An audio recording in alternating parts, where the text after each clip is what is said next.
So hello friends, कशा आहात सगळे? तुमच्या सगळ्यांचं स्वागत आहे माझ्या मिनी ब्लॉगमध्ये. सो आज आम्ही आलो आहे वांगणी वॉटरफॉलला आणि सोबत आहे बाबू, निकिता वहिनी, दीक्षा वहिनी, मम्मी आणि गणेश दादा. सो आम्ही वांगणी स्टेशनवरनं आतमध्ये एका वाडीमध्ये आलो आहे. हा खूप आतमध्ये आहे आणि त्यानंतर आम्ही डोंगर चढलो आहे. मीन्स हा ट्रॅक काहीतरी 30 मिनिट्सचा असेल. मला रस्ता माहीत नव्हता तरी मी पुढे पुढे चालले होते. थोडीशी रिस्क आहे बिकॉज इथं दरी वगैरे आहे, पण एक्साइटमेंट पण खूप होते इथं आल्यावर.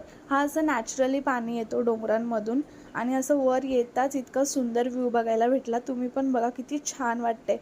आणि आम्हाला इथंच थांबायचं नव्हतं, तर आम्हाला अजून पुढे जायचं होतं. सो आम्ही पाण्यामधून ट्रेक करत करत गेलो अजून वरती. आणि सिरियसली वरती आल्यावर तर अजूनच भारी वाटलं. असं वाटत होतं छान केलं वरती येऊन.